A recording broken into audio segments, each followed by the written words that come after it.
The time now is 7 p.m. I will now call this meeting to order. At this time, I please ask everyone to please silence your cell phones or any other electronic devices. Your greeters at the door today is Director Robert Caroline and Police Captain Roos. To my far right and your far left, we have Recording Secretary Taylor Lockhart,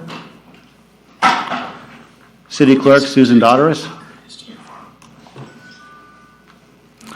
Deputy Mayor, Zone 1 Commissioner Lori Tolland, Good evening, everyone, and welcome. Zone 2 Commissioner Travis Sargent, Good evening, welcome. Zone 3 Commissioner to my left, Kristen Deaton, Good evening, everyone. Zone 4 Commissioner Harold Briley, Good evening, everyone. Welcome. City Manager Joyce Shanahan, Assistant City Manager Sean Finley, City Attorney Randy Hayes, and to my far left and your far right, we have Police Chief Jesse Godfrey and Fire Chief Police Howard Bailey, and I am Mayor Jason Leslie. At this time, I'd like to call up Pastor Aaron Swigart of Tomoka Christian Church to do our invocation, followed by the Pledge of Allegiance. Let's pray. Father, we come before you in these moments, Lord God, realizing that you are the God of every moment. Lord, I thank you that you are the God of all things. Everything made and seen, visible and invisible, was made by your hand. And Lord, I pray for these men and women, Lord God. I pray that you would give them wisdom, that you would guide them by your mighty hand, Lord God, to make the decisions that need to be made. Lord, we don't take that lightly, Lord God. And Lord, I pray also that you would humble our hearts, Lord God, that pride would not be in the way of the things that we decide to do or the things that we seek to achieve. But Lord, that we would humbly realize that there are people's lives that are altered and sometimes changed by decisions we make. And so, Lord, I pray that in this agenda, Lord God, that we have brought today, Lord God, I pray that you would just give wisdom.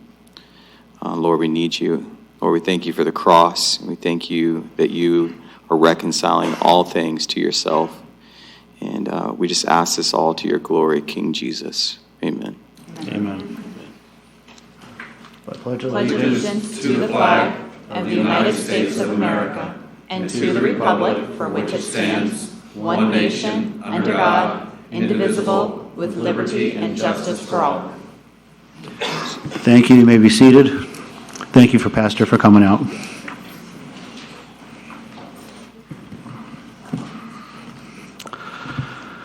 At this time, we'll hear from those of you who have signed a card to speak about any item which is not on the printed agenda for this meeting or any items on the consent agenda. Each person will be given a total of 3 minutes. First up, I'd like to call Ike Leary.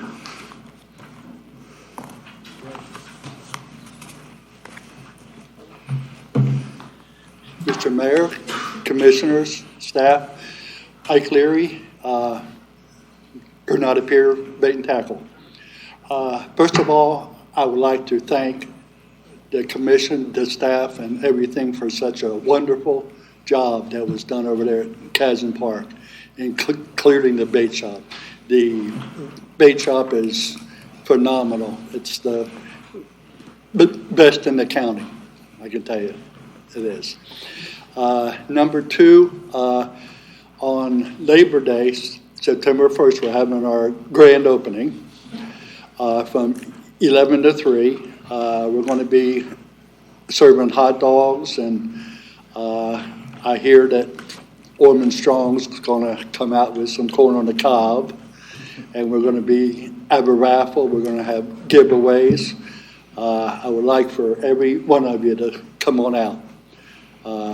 That's all I got. And again, thank you, everybody. Thank you, Ike. We really appreciate you.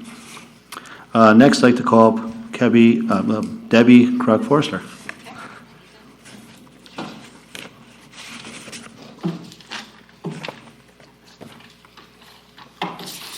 Ormond Strong here. We got Patty, Madison, and Shane. I'm Debbie Crock-Forrester, Commander of Ormond Strong, a nonprofit benefiting military veterans, first responders, their families, and our community. Monday, September 10, 2001, 246 people went to sleep in preparation for their morning flights. 2,606 people went to sleep in preparation for work in the morning.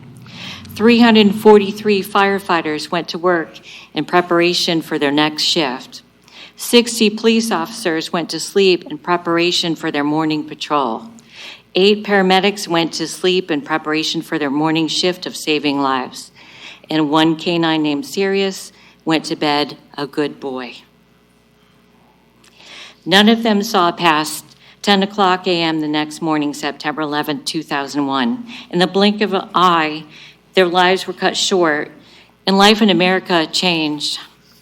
Our group, Ormond Strong, would like you to join us Thursday, September 11th at 8 a.m. for a ceremony and a walk in remembrance and honor of the terrorist attack which took place on U.S. soil in 2001.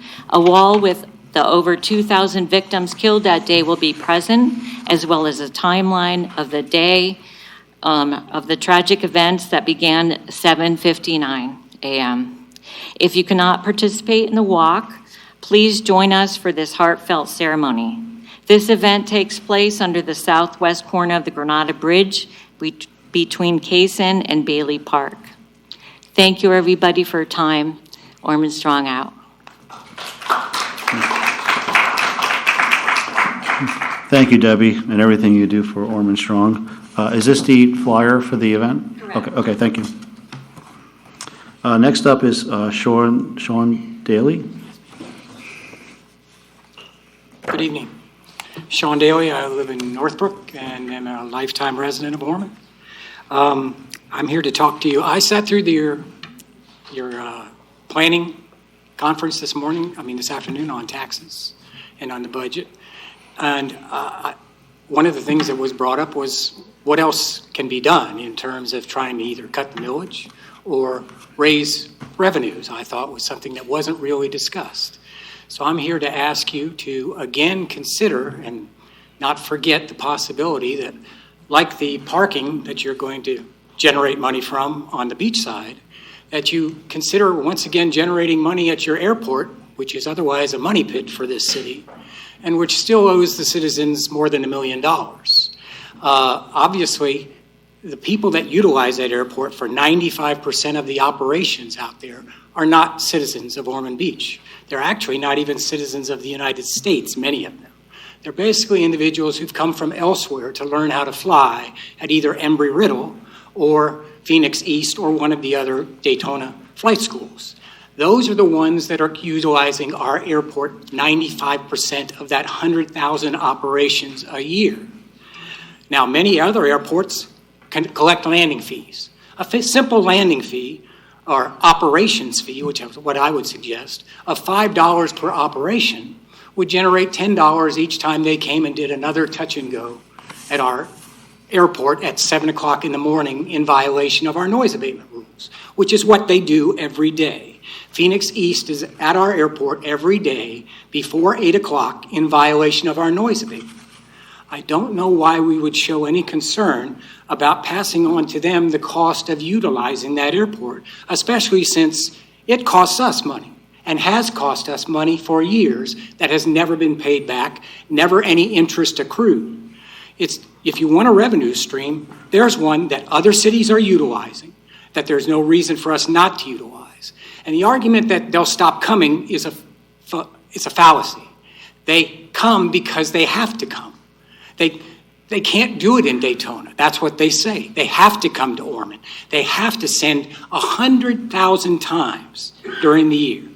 At some point in time, they've got 6, sometimes 7 planes circling Ormond. And that causes them to again go outside the noise abatement pattern, fly over our subdivisions, and spread lead from the airplanes that they utilize, since they're one of the few vehicles that's still allowed in this United States to use leaded fuel. So every time they fly over Northbrook or Hidden Hill, any of these places, they're dropping lead on our subdivision and on our children and grandchildren. And that's another big concern. So I urge you, if you want to find some money, there's the money. Thank you very much. Sure.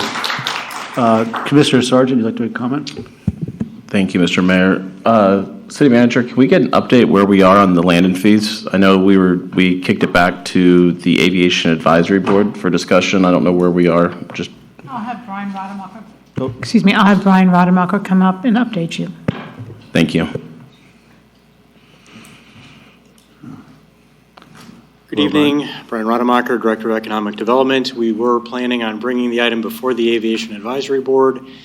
The Florida legislature passed legislation that on transportation, and within that bill was an exclusion of leveraging fees on four-year institutions that teach flying for educational purposes.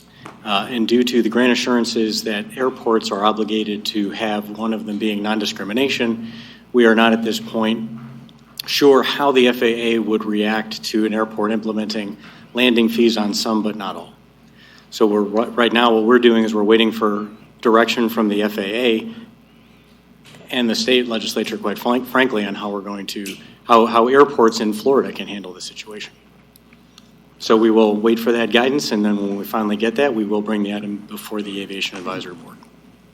So at this point, what you're saying is that any flight schools or anything that identifies as some kind of flight school, there can't be any landing fees. I believe the way that the legislature is written is that four-year academic institutions that teach flight training, think Embry-Riddle, are exempt from being leveraged landing fees. So you could assess landing fees supposedly on other flight schools that are private and or other just private jets, but then we're not leveraging fees against all classes of aircraft, which would be considered considered discriminatory in the eyes of the FAA.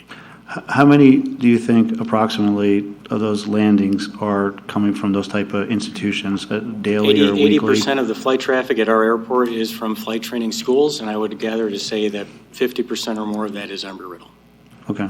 Thank you, Brian. Any other questions for Brian? No? Thank you. Thanks. Thank you, Sean, by the way. Next and last speaker we have is Elena Kraft.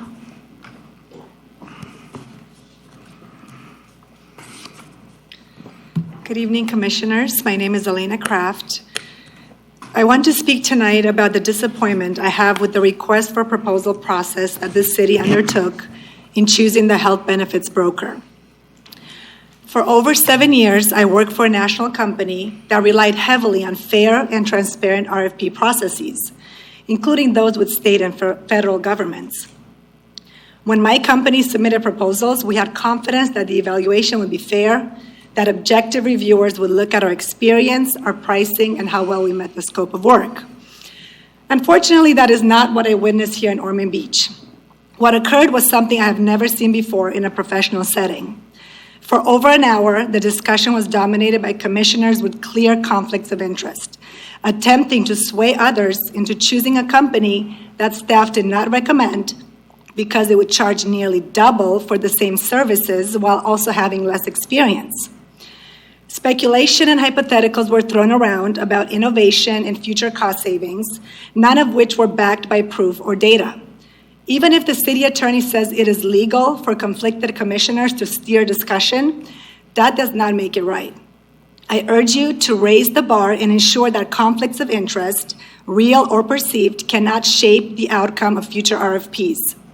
And in the case of the health benefits broker, choose the one that will provide high-quality services at half the cost. The second thing I would like to speak on is Senate Bill 180. This law strips local control, weakens flood protections, and benefits developers at the expense of residents. Cities and counties across Florida are joining the SB 180 coalition to fight back. Ormond Beach should stand with them, and I ask you to take decisive action tonight and join this lawsuit. Finally, professionalism. It was extremely disappointing to hear that a commissioner publicly mocked a community member and the co-founder of our nonprofit, Protect Volusia, by saying that it should be called Protect Jason Leslie. I will not sit silently while a commissioner reduces countless hours of hard work over the past 2 years to what she deems is a joke. We have fought fearlessly against the fuel terminal and won. We have worked tirelessly to advocate for our neighborhoods, to raise awareness about flooding and overdevelopment, and to empower residents to get involved in their local government. That work has never been about protecting one person. It has been about protecting the people of Ormond Beach and the greater Volusia County. Disagreements, they're part of democracy. But personal attacks are not. I ask that an apology be made and that we hold ourselves to higher standards of respect and civility. Thank you. Thank you. I have no more cards here, so we're going to move on to the approval of the minutes. The minutes for the August 5th, 2025 City Commission meeting have been sent to the Commission for review and posted to the city's website. Does anyone have any corrections or changes at this time? Move approval submitted. Second. Any other discussion? Seeing none. All those in favor say aye. Aye. All those opposed, motion passes. Minutes approved. We move on to consent agenda. Items on the consent agenda are deemed routine and non-controversial. The action proposed is stated for each item. Unless a city commissioner removes an item from the consent agenda, no discussion on individual items will occur, and a single motion will approve all items. Does any member of the commission wish to pull any items from the consent agenda? Mayor, Oh, I'm sorry, Deputy Mayor. I'd like to pull consent item A. A, okay, 6A. Commissioner Sargent? Thank you, Mr. Mayor. I'd also like A and C. Okay. Anyone else at the dais here? Mr. Mayor, I'll move approve the consent agenda minus items A and C. Second. Any other discussion? Seeing none. City Clerk, please call the vote. Commissioner Tolland. Yes. Commissioner Sargent. Yes. Commissioner Deaton. Yes. Commissioner Briley. Yes. Mayor Leslie. Yes. City Clerk, could you please read 6A? Resolution number 2025-117, a resolution accepting the proposal of Playcore Wisconsin, Inc., DBA Game Time, regarding the purchase and installation of playground equipment for Andy Romano Beachfront Park and Fire Station 91 Park, authorizing the execution of an agreement and payment therefore, rejecting all other proposals and setting forth an effective date. This is resolution number 2025-117, read by title only. Can I get a motion for approved to go into discussion? So moved. Second. Discussion? Deputy Mayor? Yes, thank you so much. I do have a question for Mr. Caroline, if you wouldn't mind coming up.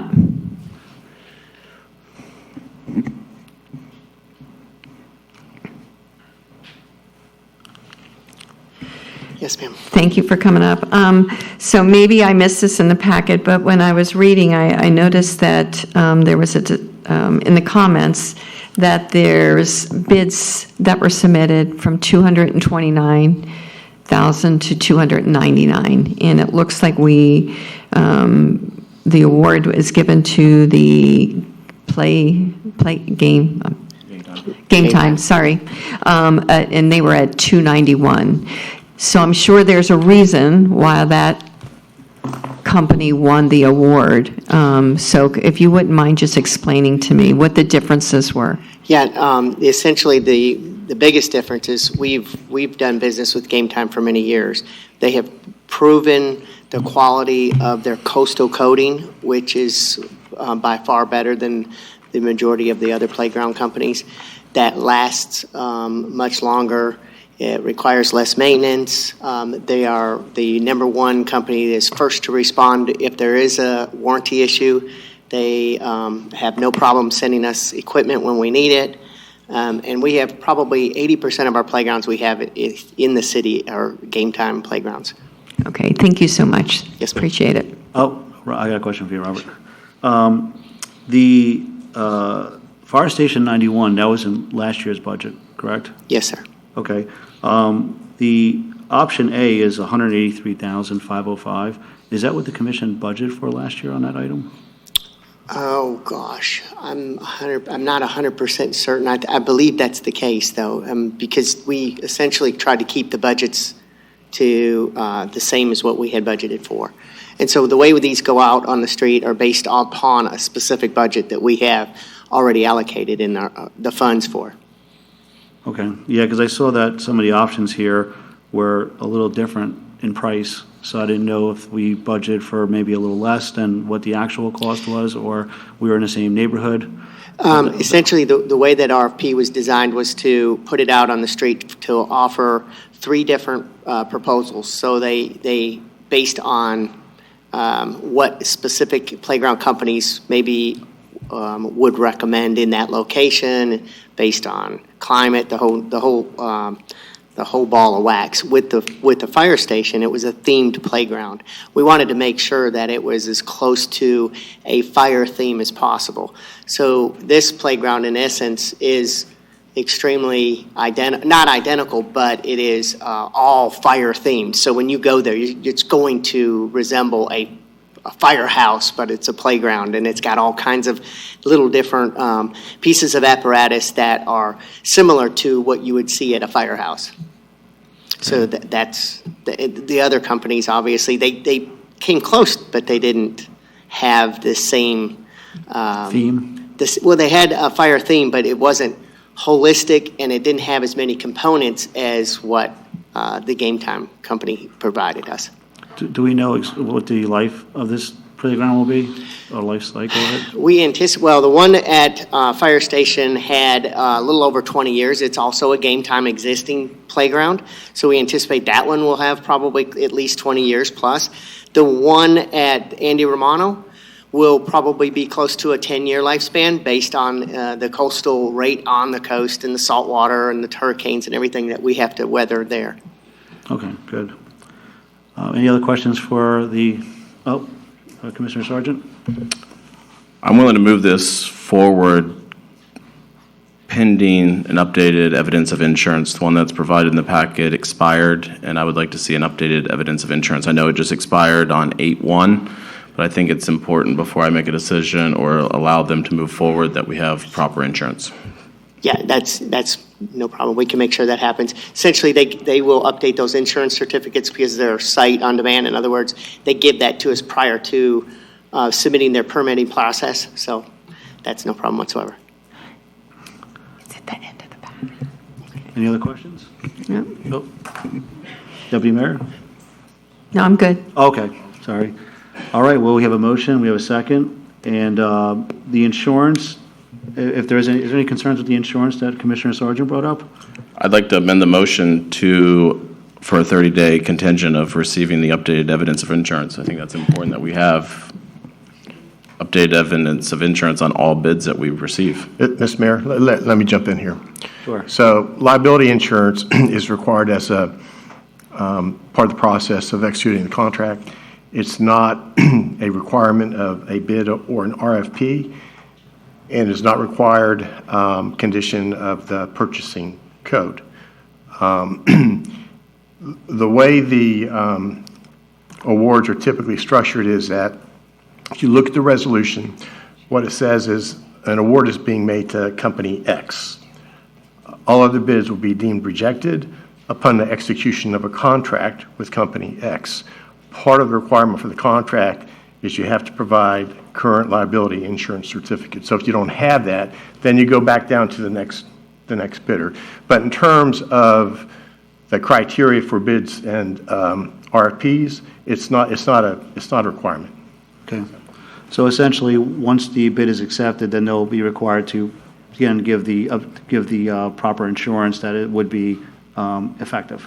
Correct, yes, and they're monitored by risk management in the city clerk's office, so they have to, every vendor we have a contract with, they have to maintain that liability insurance. Okay. It's in the packet, page 228. Okay, it is in the packet at page 228. Okay. So we're good to go. Okay, good. I just want to clarify that point. Okay. I understand that, but I still like to see updated evidence of insurance. Sean? If I may, the insurance certificate on 228 shows a policy expiration of August 1st, 2026. Oh. I think that what happened was that the one we received that came with the bid, we put that bid out in the street in May, So they put one, obviously, that expired, that was still valid at that time. We did get an updated one here in the past week to make sure that we had met the requirements. So this was put in a little bit at the end of the packet. So it may have been an easy one to overlook because it wasn't the first one you come across. So we did get it here, and like I said, it's on page 228 of the packet. All right. Well, fair enough then. We have a good insurance certificate.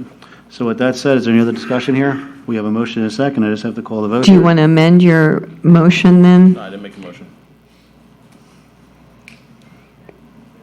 Then I'll make a motion that we accept consent agenda item 6A. Is there? Second. Okay. Any other further discussion?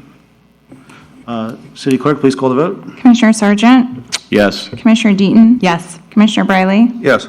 Commissioner Tolland? Yes. Mayor Leslie? Yes. City Clerk, can you please read Title 6C? Resolution number 2025-137, a resolution accepting a bid from Professional Piping Services, Inc. for pressure main cleaning services under bid number 2025-39, authorizing the execution of a contract and payment therefore and setting forth an effective date. This is resolution number 2025-137, read by title only. Is there a motion to approve? Move approval. Second. Discussion? Commissioner Sargent? I'm just curious on this bid, this type of service, is it very unique? And we only received one respondent to it. I'm just want to make sure that we're advertising properly, and I believe it's a special service, but I just want to make sure. It is a highly specialized service. They call it pigging the lines. So it is a pressure cleaning it's a cleaning of the pressurized lines. There's not that many out there who do it. Partly also when we have a successful bidder, and a successful relationship, it gets around to. And but we put it out the same way we put all of our bids out. Any other questions? Seeing none, City Clerk, please call the vote. Commissioner Deaton? Yes. Commissioner Briley? Yes. Commissioner Tolland? Yes. Commissioner Sargent? Yes. Mayor Leslie? Yes. Any commissioners wish to comment on any of the consent agenda items at this time? Okay, seeing none. We're going to move on to public hearings. I will now open the public hearings. City Clerk, please read the legal title 7A.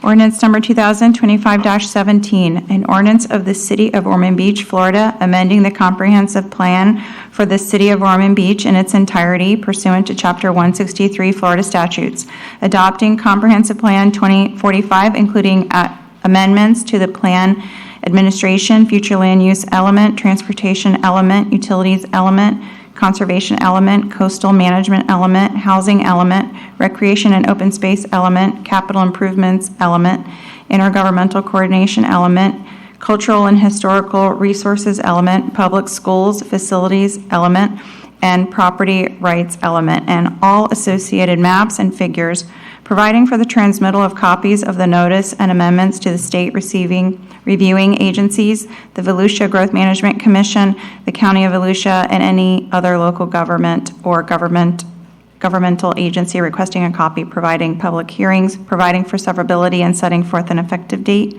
This is the second reading of ordinance number 2025-17, read by title only. Move approval. Second. This is second reading. Do we need to hear from anybody? Stephen Spraker? No? I don't have any cards on this item either. So at this point, I will call the vote. City Clerk? Commissioner Briley? Yes. Commissioner Tolland? Yes. Commissioner Sargent? Yes. Commissioner Deaton? Yes. Mayor Leslie? Yes. City Clerk, please read 7B, legal title.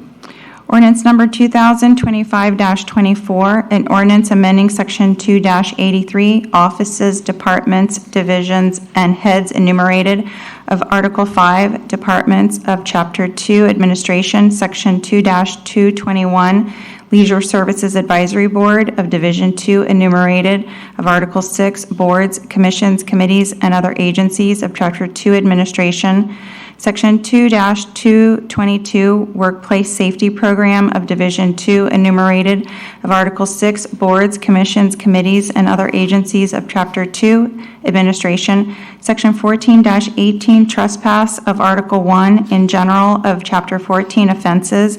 Section 15-8, Nuisances of Article 1, Operation of City Parks and Recreation and Cultural Areas and Facilities of Chapter 15, Parks and Recreation, and Section 17-9, Public Use of Streets and Sidewalks of Chapter 17, Streets, Sidewalks, and Other Public Places of the City of Ormond Beach Code of Ordinances to amend the term Leisure Services Department to Parks and Recreation Department, and to amend the name of the Leisure Services Advisory Board to the Parks and Recreation Advisory Board, repealing all inconsistent ordinances or parts thereof, and setting forth an effective date. This is the first reading of ordinance number 2025-24, read by title only. Is there a motion for? Move approval. Second. Well, we all know what this is about. Do we need Stephen Spraker to come up and speak on the item? No. I know we've all asked about this item. I don't have any audience remark cards. At this time, I will then call the vote, or have the city clerk call the vote, I'm sorry. Commissioner Tolland? Yes. Commissioner Sargent? Yes. Commissioner Deaton? Yes. Commissioner Briley? Yes. Mayor Leslie? Yes. Please read 7C, legal title, city clerk.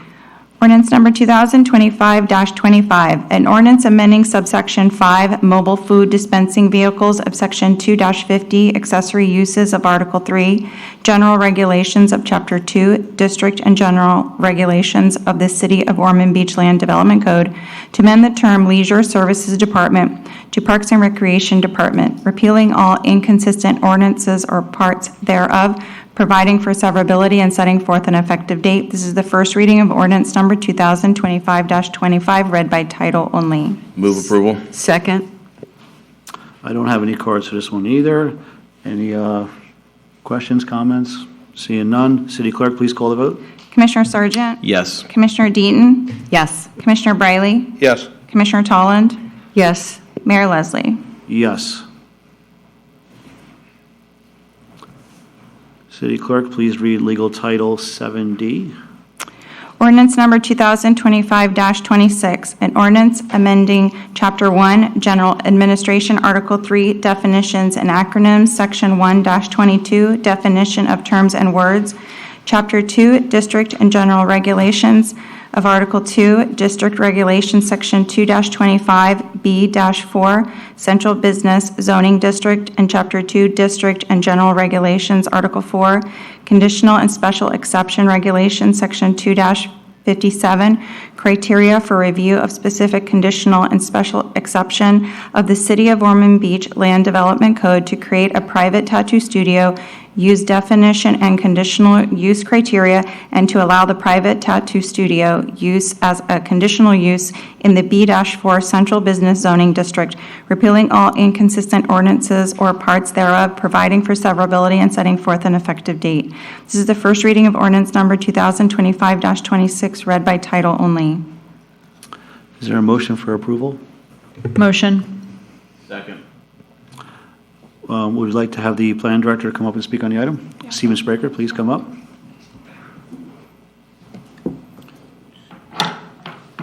Good evening, Stephen Spraker, Planning Director. This is a Land Development Code amendment that involves 3 sections of the Land Development Code. The first is Section 122 to create a definition for a private tattoo studio. The second is Section 2-25. It puts as a zoning use the private tattoo studio. And the third one is in Section 2-57, which adds conditional use criteria. In this amendment, the conditional use criteria are really important because what it tries to do is take something that's allowed in a broad zoning district and narrow it down to certain areas within that B4 zoning district.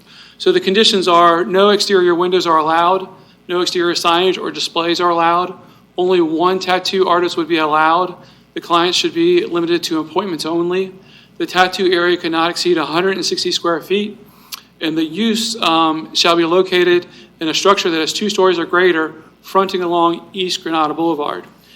part of the application process, staff got to speak with the applicant. Basically, this is a newer use that is not identified in our code. It is happening throughout the country. And one of the things the applicant said to us that struck with us is it's an emerging trend. It offers a unique experience for clients. It prioritizes clients' privacy, so you have a one-on-one experience. It provides artistic creativity for the tattoo artist, and it provides exclusive access to the tattoo artist. So this is our B4 zoning district. It's located primarily in our downtown area and along South Young Street. So one of the concerns as the applicant approached staff was there was not a desire to allow this use throughout that whole zoning district. The applicant already has a business at 100 East Granada, so he is focused on that East Granada corridor. So with those amendments, any use other than the applicant has to be 2 stories and has to be located on East Granada Boulevard. If the commission wants to narrow those down, you can narrow it down to certain streets on East Granada Boulevard to further narrow down the use. The B4 Central Business District has been widely used in our downtown to introduce new uses. A restaurant type D, which doesn't require 51% food sales. The Ormond Garage, Fletcher's, those are all unique uses that were created in the downtown. The farmer's market was a unique use created in downtown. The allowance of mixed-use developments. So the B4, and specifically our downtown overlay district, has been something where new uses are started out. Some go beyond the downtown area, some don't. The planning board recommended approval of this land development code amendment with a 5-to-1 vote, and the applicant is here to address the commission. Does anyone have questions for Stephen Spraker? Commissioner Sargent? Thank you, Mr. Mayor. This really narrows it down to just one building, if I'm correct. Is that right? There are other 2-story buildings on East Granada Boulevard. 200 East Granada is one that comes to mind, Okay. Fountain Square. Now, they may have windows which would not allow this type of use. So, again, if there's a desire to bring this even tighter, you could, for example, limit it from Seton Trail to Vining Court. You could dial in where it would be allowed if that's a concern of the commission. And for the record, I did speak to the applicant. It's been almost a year now. And it was my understanding that he has some high-profile clients that fly in to get specific tattoos and leave, and that's why it's a very private, and that's why it's a growing trend. And I'm okay with this at this location and with these parameters. Thank you. Deputy Mayor? Sure, I have some thoughts. So I may be the lone person out here, but I'm just going to throw all my thoughts out here for consideration, and it's probably not questions for you, Stephen, but feel free to chime in. First of all, I appreciate the fact that you work very hard with this client to try to make something desirable. And if this commission remembers, I was probably hesitant on the other tattoo parlor tattoo organization, store, whatever. But I did agree that Destination Daytona seemed to be an appropriate place. And I do also appreciate, this unique experience that you're talking about, but not all unique experiences are desirable in certain locations. I feel like Main Street's worked very hard to create an area downtown and all the way up to the beach that's full of historic museums, boutiques, restaurants, just like you alluded to. I don't have a problem with tattoos, but I don't think they're appropriate in the Main Street corridor. The other thing I was concerned about, but I was corrected by Stephen, is when you allow a conditional use in a B4, then you're opening up somebody else to come in a B4 area saying, and this happens a lot, you've allowed this organization in a B4, and I know Commissioner Briley can attest to that, and so now you can't deny me. You did put some restrictions on that. I do appreciate that, but sometimes that doesn't hold water. And this type of service is allowed in a B5 area, so it's not like we're denying the business to exist or their livelihood. It's just, for me, it's not appropriate in the Main Street corridor. So I will be voting no on this. Before Commissioner Sargent, I call you, is the applicant here by any chance? Yes, he is. Okay, thank you. Commissioner Sargent? Thank you for those thoughts, Commissioner, Deputy Mayor Tolland. I view it a little differently, though. With all these perimeters involved, with no signage, no windows, I don't see it any different than a doctor's office almost.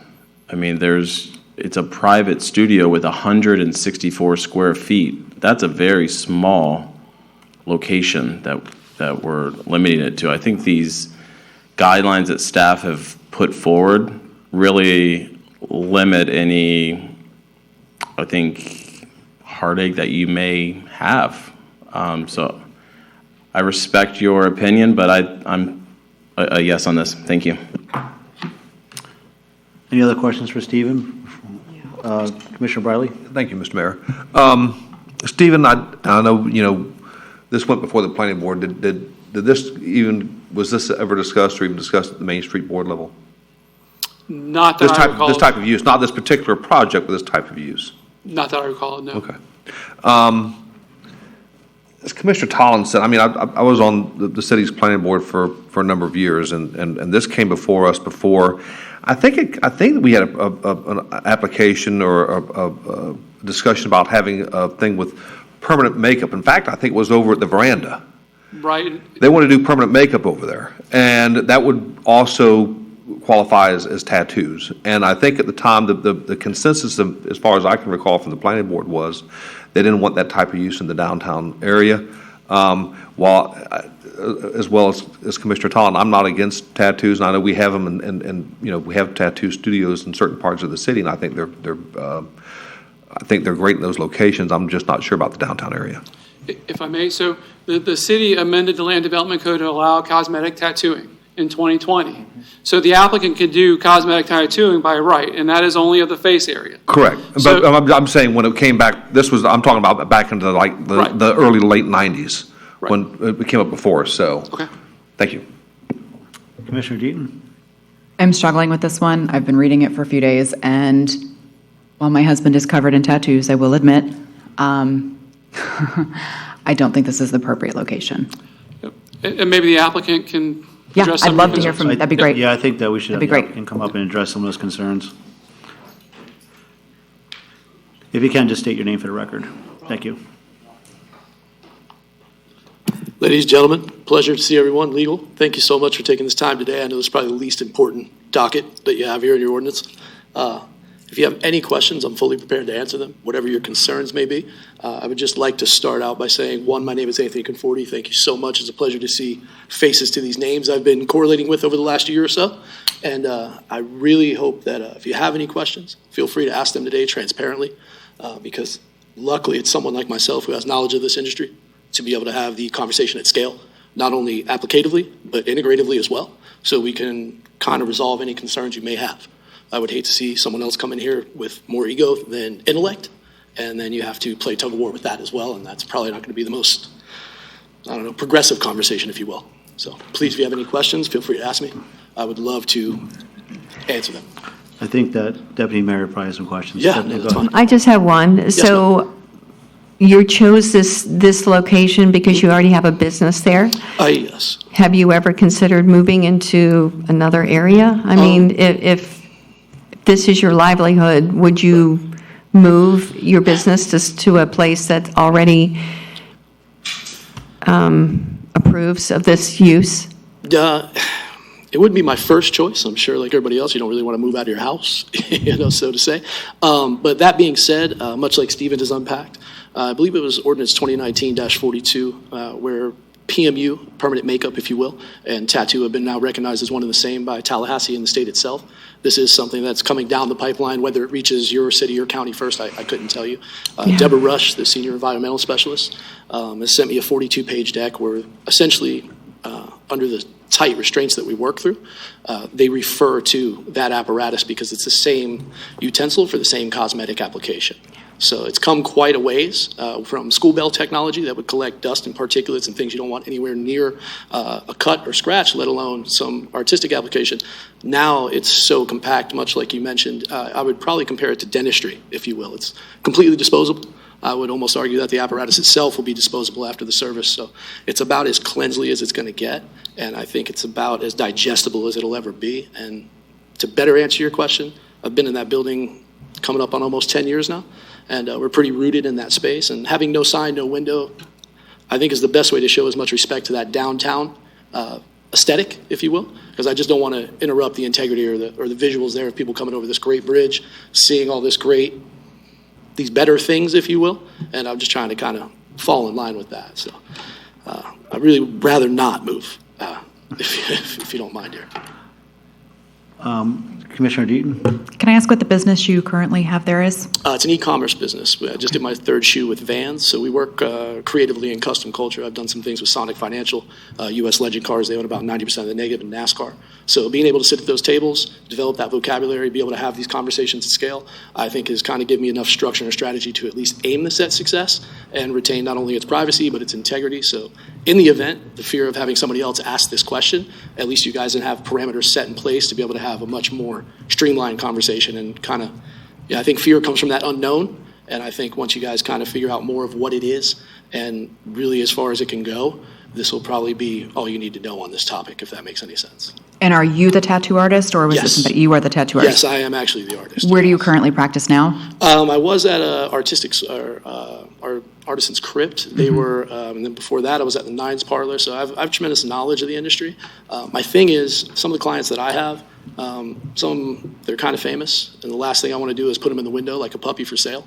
Next thing you know, somebody doesn't get a T-shirt or a hat signed, and they feel some type of way about it. The last thing I want to do is, have any other static on this very clear TV you guys have made here. How many years' experience do you have then? in this kind of work? About 6. 6? Yeah, about 6. In hyperrealism black and gray, it's the most natural and organic pigment to put into the skin. That of PMU is more of like an oil-based things, because on those check-in sheets, a lot of people won't say that they're diabetic or they have, a lymph node infection or things of that nature, and that's why we practice under such scrutiny. So being able to whittle that down to a one-on-one experience, more like Stephen has said, just creates the best outcome and or opportunity to have the most cleansly and progressive business in that space. Will you have like any kind of hours that you're going to be scheduling people, since this will be a by appointment only? It'll be by appointment only. I usually work middle of the day to about maybe 10 or so. I don't really see me going into like odd evening hours. Like 3 o'clock in the morning? Yeah, or anything like that? Okay. No, I do some business overseas with my e-commerce, and they're about waking up that time. It's lunchtime there for them at 3 o'clock. Commissioner Sargent? When I look at these conditional criteria, I'm having a hard time not approving it. I mean, with all the restrictions that we're putting on it, it's almost like an office that we don't even know is existing. I think of like the insurance company, RT Specialty, that's in the Donnie's Donuts building. I'm sorry, Swillerby's building. You don't even know they're there. I mean, they have a sign out front, which is more than what we're going to allow here. Right. And it's 160 square feet. I mean, that's a glorified space. We're not having neon lights that are flashing. We're not having, it's appointment only. Like I said before, I'm a yes on this, and I'm having a hard time not being a yes, to be honest with you. Thank you. Yeah, if I didn't have the clientele, I think it would almost be people with that kind of stipulation to keep the honesty stock up. I don't know how most people could run a business without windows, signage, any kind of public promotion, if you will. So if I didn't have, a book of clients, I don't think I would have any success in that space at all. It's really just to retain their privacy and provide a better experience. Deputy Mayor? I have another question. It's Yes, ma'am. not for you, sir. No, that's okay. Commission, or maybe Stephen, what happens if this gentleman decides to leave? Is this property still have the use assigned for it? So can somebody else come in and do tattoos? Yes, under these conditions. So they'll be it'll stay. So it becomes a conforming use at that point? It's a conforming use for this time. And I personally think it's a slippery slope. I think we've worked too hard on downtown Main Street to go there, but that's my opinion. Mr. Mayor? Commissioner My, Wiley? my concern is, and I can certainly appreciate your business and what you're doing, and you know, my concern is though, once you get that door open, the foot gets in the door, and then what's next? We see it. Yeah, we've seen it.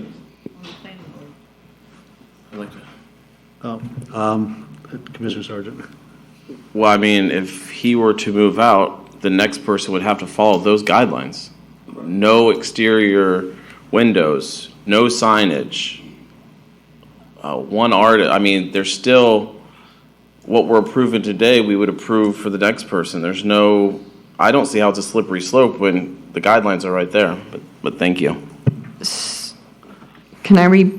Deputy Mayor. Okay, I'm sorry. Oh, you're good.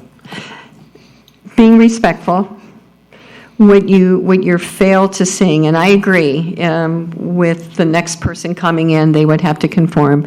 But what Commissioner Briley and I have seen on the planning board, serving on the planning board, is once you approve a use, then others come in and use that as an example why they should be approved of that use as well. B4 is a big area, and right now I know it's identified just on the east side, but B4 is you saw the one map with all the red. So that's where my hesitation is. Nothing against you, nothing against your business. It's just the location. I understand, Ms. Downer. I think, like Mr. Sargent. And the potential of down the road, another person coming in and putting a use that's not assigned in an area that shouldn't be. Forever. I'd really love, if possible, I don't see her, to get Ormond Main Street's input. I know this is kind of there. Have you met with Main Street by chance? No, not at all. So I talked to, I will disclose, I talked to Becky today and asked her if they had an opinion of it. And I wish she was here so she could quote, but the first reaction she had is they had talked about it before, and they thought it was a dead deal with the planning board. They didn't think the planning board moved it forward. And I said, no, they voted it is, it's on our agenda, what is Main Street's thing? Her initial reaction was, no, we didn't want it. She did tell me right before the budget meeting that she talked to a few people, and they were kind of okay with, but there was not a definite statement that they could make. So maybe that's a great point, Kristen. Maybe we should table it right now, get Main Street's opinion, and then bring it back to us. Maybe that's the way we do it, or, Mr. Mayor, we can make our vote now, whatever you want. Well, I do have some more questions, so maybe we get to those, and then we can figure out as a group here on what we want to do. I mean, I will say, just talking out loud here, that, you know, the tattoo thing has become very popular. You know, I've been down Main Streets in other cities that have had tattoo parlors. Yeah. And those are open with the lights and the windows and all this other stuff. This private use thing is a little bit different than what I've seen. But how many customers do you expect to see weekly or monthly doing this type of thing? Have you anticipated any of those numbers? To be quite honest with you, I'm only probably going to be working on maybe a dozen or so people throughout the year. A dozen throughout the year? Yeah, they're very long sessions, very, very, very, lengthy sessions, if you will. And again, sometimes the level of artwork we're doing takes tremendous amount of hours, which can't just be interrupted by doors opening and closing and things of that nature. And to get to some of those things, there's language barriers, people coming in internationally, stuff like that we're dealing with, artists that it's just a much different level than your traditional neon signs and your traditional just walk-in space. It's those doors are so locked, being on the second floor, being in an interior building, being with no windows or no signs. Not only do you know exactly what you're going to do, but the artist, myself, is fully prepared to go ahead and carry out that service in the most professional way possible. Commissioner Briley? Yes, sir. I know I think I mentioned this a long time ago, Randy. I said something about, Main Street's input on something, and we kind of said, well, that's really not their place. But because Main Street is not an advisory board to the city commission. Good. However, and I respect what this gentleman is doing, because he's coming to us because he wants to do things the right way. Yeah, as transparently as possible. But what I would like maybe to do in this particular situation is just maybe get the read on what Main Street's thoughts are. It doesn't hurt. Unfortunately, it puts you behind maybe another meeting or two, but it would give us in the community maybe some sort of idea where the group that kind of oversees the downtown, where they're at. I think that's fair too, because I mean, it seems like that some of us are leaning yes. I mean, we know Christopher Sargent is definitely in favor, and me personally, I'm leaning on a yes direction too. But maybe more time to just think about it, talk to Main Street. That might be not a bad idea if that's what the. Our planning board approved it 5-1. That's our advisory board. I just hate to postpone something when we're putting strict guidelines on it. This gentleman's operating a business already there. These are strict guidelines. I don't know how Ormond Main Street's gonna. You're not even gonna know this business is operating by this. I'm very glad that you actually said that, because the building itself, I believe, falls into your PMU guidelines. And because PMU and tattoo have been recognized as one and the same, because it's the same apparatus for the same cosmetic modification, it cannot be called permanent makeup if it didn't live in the dermis layer of the anatomy, not to get too at scale. So saying that to say this, I really feel like I don't want to waste any more of your time just having the same conversation with an alternative narrative, and not that I'm upset by any means, but I'm sure you guys have a tremendous amount of things to do. And had I just came down, got a PMU license, and did that, I don't think anybody would have really known to be 100% transparent with you. So I don't really think this is a situation where you kind of ask for forgiveness. Much like you said, I'd rather just ask for permission up front, operate as transparently as possible. That's why I'm here in my attire today. I don't want you to see me at Publix Halifax in an hour and I don't have my suit on. Commissioner Deaton? I just want to say I am torn. I really do appreciate you being here. I appreciate all of the parameters that you're willing to go to. I really do appreciate that. I would love to hear from Main Street, but I'm in the middle still. I'm torn. I'm really sorry, but I really do appreciate everything that you've brought to the table. I appreciate you being transparent. I do know that you could be behind those doors doing whatever you want right now. Yeah. So I definitely appreciate you being here and being forthcoming with us. I'm not sure just yet. I'm really sorry. I understand. Mr. Mayor.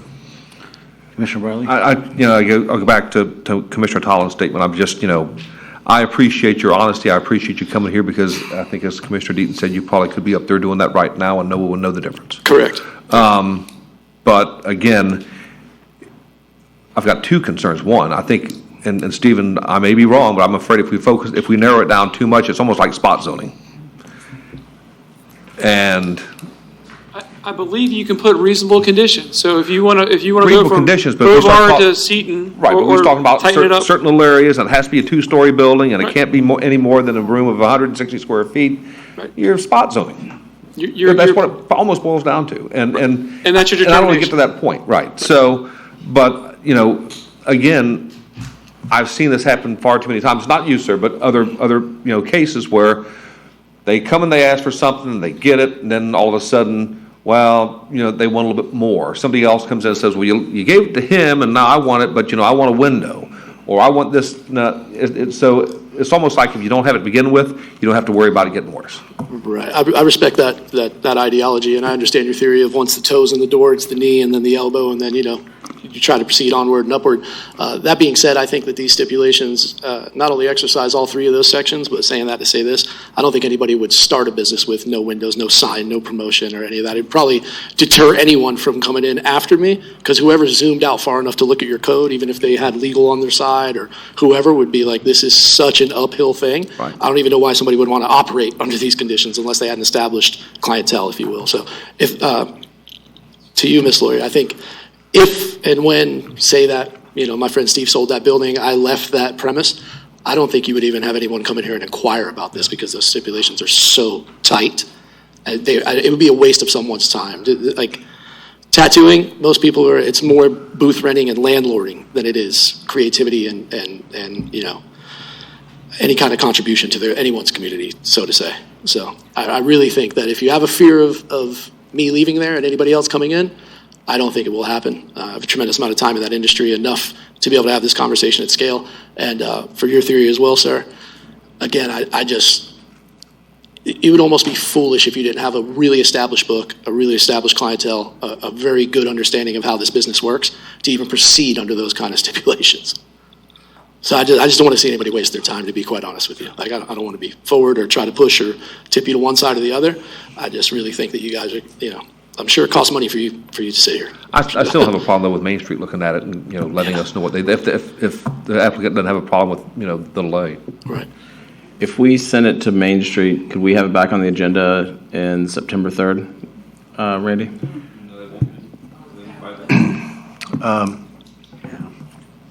I really don't like to get involved in your discussions for obvious reasons, especially on this topic, but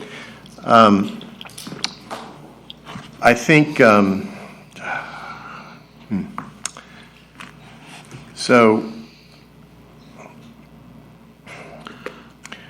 if you want to use Ormond Main Street as a sounding board to get their thoughts, that's fine. The planning board's your official advisory board. I think Main Street certainly has an interest because your downtown is also your CRA area.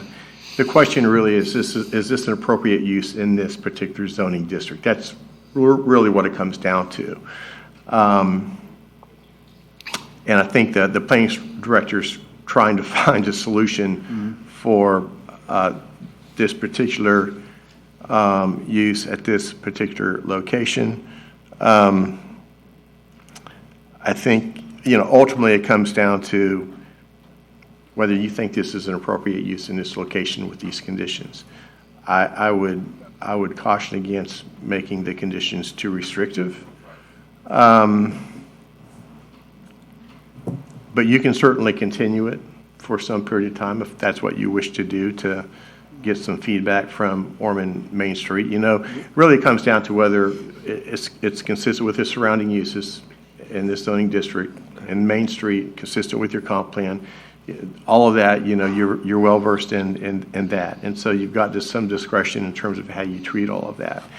I'm not going to tell you what you need to do. It's not my job to do that. So I'm going to jump in there for a second, Randy. You can correct me if I'm wrong, but we also can approve this first reading, right? Because that would be essentially, by the time this period and next period would give us a little time to think about it too, because if we decide to not approve in a second reading, then the ordinance would not be approved, correct? Yeah, so, you have some options. You can approve it on first reading, and then get some feedback from Ormond Main Street if that's what you wish to do. We could bring it back on the second reading and. Right.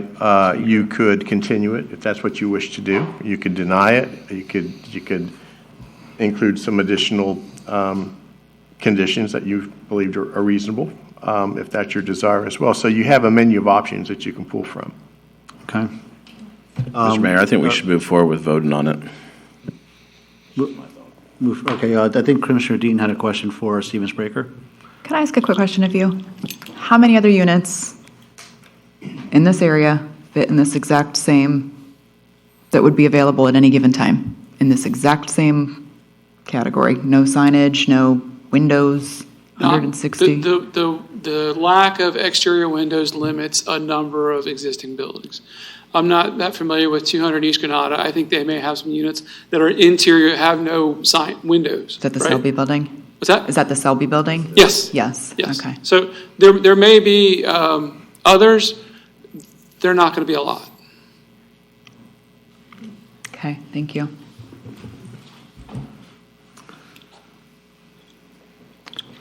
Well, Randy, just one last question. If we did vote to move this along to the second reading, that would obviously go into the next meeting agenda. So that would be, we speed up the process too instead of tabling it, because if we table it, it could potentially be longer.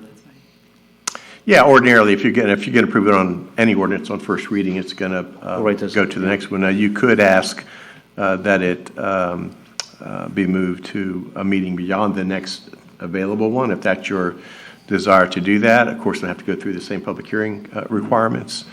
That's an option as well if you feel like you need more time. We could do that also. I mean, can I get a consensus here of where you guys want to go? I'm ready to vote. Okay. All right. Well, thank you, sir. I appreciate it, Mr. Mayor. Board, thank you so much, guys. Yeah, thank you. City Clerk, please call the vote. Oh, do we have a motion? I think. Move approval. So, Second. okay, and I have no audience remark cards either, just to state that on the record. City Clerk, please call the vote. Commissioner Deaton, Yes. Commissioner Briley, Because of my fear of what could happen in the future and the type of use it is in the downtown, no. Commissioner Tolland, No, for the same reasons Commissioner Briley just stated. Commissioner Sargent, Yes.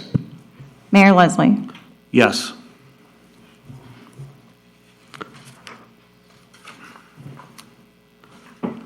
Okay, and we're going to move on to E. City Clerk, please read legal title 7E. Ordinance number 2025-27, an ordinance authorizing the execution and issuance of the 8th amended development order for the Walmart planned business development, approving a building addition of approximately 5,101 square feet for the online grocery pickup service area and associated site improvements, establishing conditions and expiration date of approval and setting forth an effective date. This is the first reading of ordinance number 2025-27, read by title only. Move approval. Second. Stephen Spreaker, can you please speak on the item? Good evening, Stephen Spraker, Planning Director. This is a request at 1521 West Granada Boulevard, the Walmart site, for an expansion at the northwest corner shown in the circle on the map. The area is, again, at the northwest area. In 2017, there was a liquor box concept of the same size that was approved. It expired. So Walmart is seeking to do an expansion to serve their online grocery. I guess there is a huge demand for that type of service as the demand for goods and services has changed over time. At the March Planning Board meeting, there were some key items that were discussed, and also at the neighborhood meeting. There was concern with overgrowth in the Greenbelt buffer, specifically from Williamson Boulevard to I-95. There was concern, they were trying to restrict access within that Greenbelt buffer. They came up with a concept of a wall or fence inside the Greenbelt buffer. There was concerns with issues of homelessness in the Greenbelt buffer, and then there was concerns about building architecture. So this slide demonstrates what was present in February 27th, the natural buffer of the Walmart area.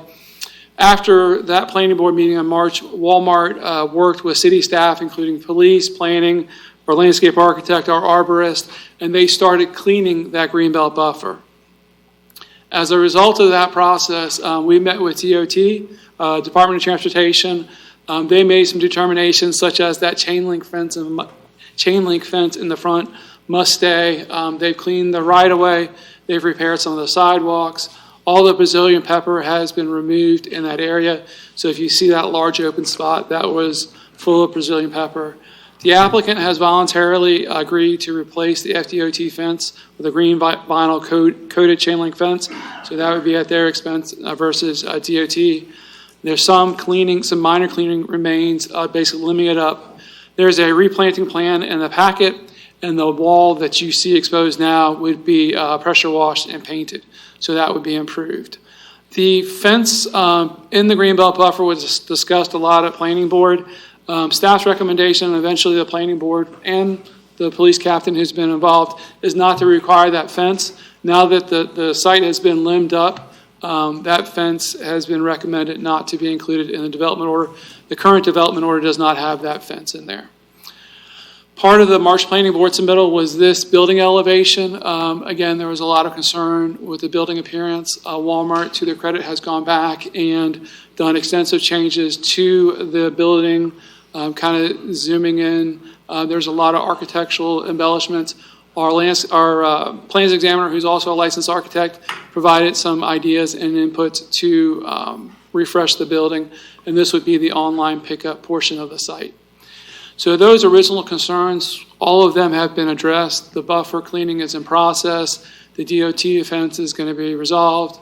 The masonry wall, the applicant agreed to it. Staff and the planning board recommend that not be included.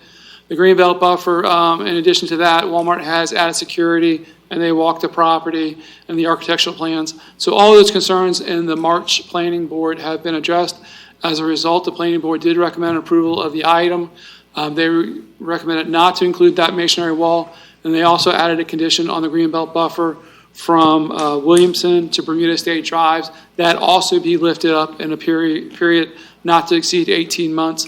The development order has a group, including police, planning, landscape architect, arborist, that would visit the site each year so that they can monitor the cleaning and make sure that the Greenbelt is cleaned. The applicant is here to address the commission. Commissioner Briley? Can we add one other condition, prohibition of RV camping, trailer camping in the parking lot? I think that I know. the prohibition already exists. It exists, but it's not enforced. That's all. Okay. Okay, Commissioner Deaton. I would like them to self-police. Commissioner Deaton. Thank you. I know I've been involved in this since the neighborhood meeting, and I saw you at the neighborhood meeting. I've been in constant communication with Glenn Wilkins at Walmart. I do appreciate all of his feedback. It was definitely taken into account with the facade of the building. I know I was pretty adamant about the facade being more pleasant than the spaceship that it looks like currently. The only thing I'm not truly happy about is the 18 months to fix the Greenbelt. I know there's been an improvement. It looks like trash. We've got to fix that. The fence, do we now have an ETA on the fence? It'll be part of the development order. So are you talking the west portion basically from Williamson? Along Granada. Williamson to I-95 or Williamson to Bermuda Estates? Williamson to 95. Okay. So, you can set a time frame as part of your condition. It is something I know they're actively working on, probably not going as fast as everyone. And I'm sure the applicant can speak to the commission of their time frame. I'd love to hear from the applicant about their time frame on that, because 18 months does not work for me personally. So there's two different sections. So the existing section has to be done with the online expansion.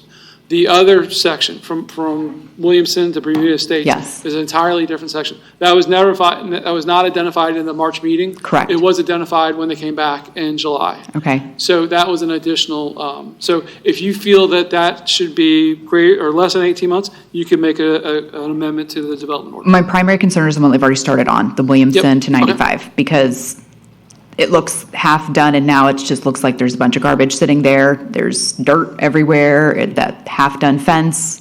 I don't love the situation happening there. If we could hopefully get a quicker time frame, I would be very appreciative of that.